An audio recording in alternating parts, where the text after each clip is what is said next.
So I wanted to now bring up here Mr. Oliver Richards from the Department of Business and Trade, and Oliver's going to be speaking about the international collaboration and the Minerals Security Partnership.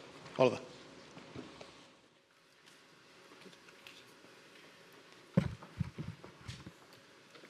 Great. Thank you and good morning, everybody. I thought, seeing as I'm the first speaker from government, before we dive right into the Mineral Security Partnership, we should have a look at what the UK government as a whole is aiming to do. And really to look at some of the big ticket items this government is putting out there by way of ambition. The first is the new industrial strategy, and many of you will have heard about this, but we're looking as a government at how we can bring forward more ambitious plans for manufacturing across a number of different sectors in the UK economy. And growth is the number one mission, of course, of this government. And supporting that, the National Wealth Fund, bringing together existing and new resources to really turbocharge some of that growth. And the second bit is around the clean energy transition. And I think this is really important. There's a few photos on the screen behind of the Prime Minister at various international events recently, COP29 most prominently, where our new government made this bold target of an 81% reduction in greenhouse gas emissions. And you look at some of the initiatives then that support that, both domestically and internationally. You have GB Energy here in the domestic space, and you have the Global Clean Power Alliance internationally looking to drive some of those changes. And I mention both of these things because very obviously they depend on critical minerals, right? So that's why we're all here today. And what's our ambition really on critical minerals? It's to help meet the supply that will be needed to achieve those ambitions both domestically and internationally. And from a UK perspective, we think there's a whole host of things that can be done domestically, first and foremost. We have a very exciting mining industry in the southwest of this country, but not only in the southwest actually, across different parts, the north, Scotland, a bunch of really interesting projects. And we want to see those taken forwards, contributing in a meaningful way both to the British economy, but also to the security of supply for our downstream industries as well, and trying to integrate those in any way we can. There's a bunch of things that are supporting that. The National Wealth Fund is mentioned there. You could also talk about UK research and innovation, helping create that innovation. I've seen some really interesting stuff come out of universities here that is being commercialised. And on the international front, there are new initiatives like UK Export Finance, ability to finance critical mineral projects further upstream, and there'll be others talking about that later today.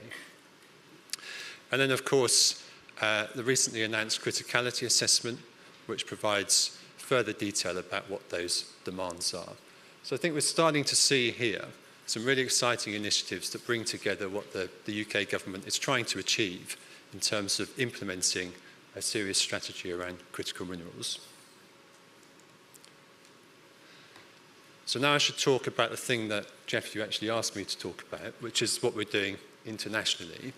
So we have, and I think it's probably important to say that with all the domestic focus, there is still going to be a very important role for us to play in terms of securing supply internationally, because as the UK, we will continue to depend on that supply from international partners as well.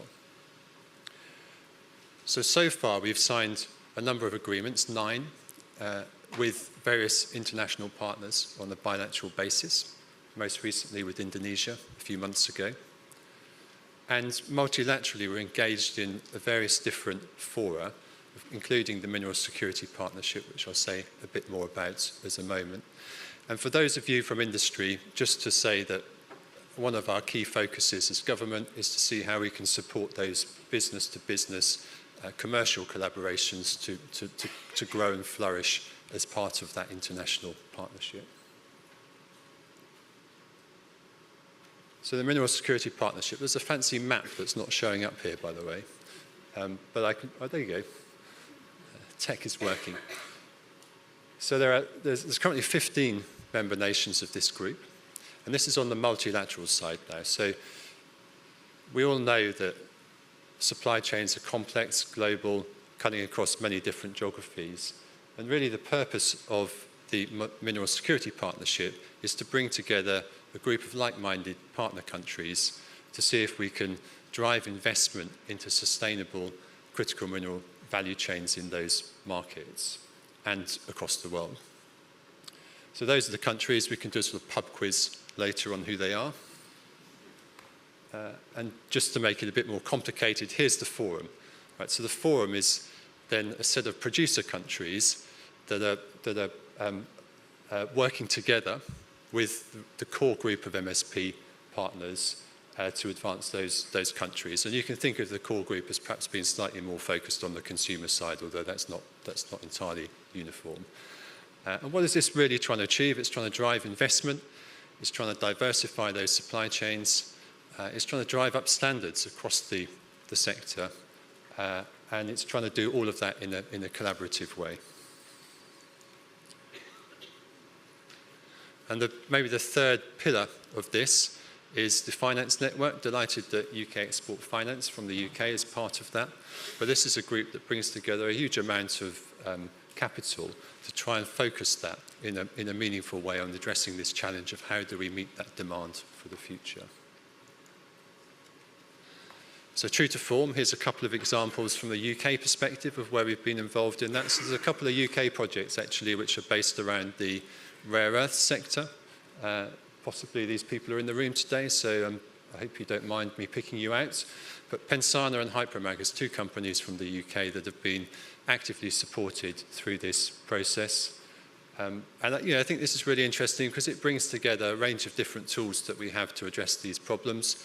These projects, these innovations, in at least one case came out of universities, the University of Birmingham's innovations about how to process rare earths. The funding that we support through government sources, UK Research and Innovation, to help make that happen. And then the kind of broader ecosystem that exists around those technologies in the UK, so less common metals, ionic technologies, and please forgive me if I haven't mentioned your particular business in that. But you'll see there's an ecosystem that develops around that kind of thing where we can really play a role as the UK in contributing to the global challenge for the demand for some of these minerals and to use the MSP as one of many frameworks for helping to achieve that. And this, I think, is probably the final slide. I'll just leave that with you as a thought for what some of the things that the MSP can do. And maybe just to wrap up to say that we're here as the Department of Business and Trade really to support anyone on this journey that wants to get involved. We'd love to hear from you. Thanks very much.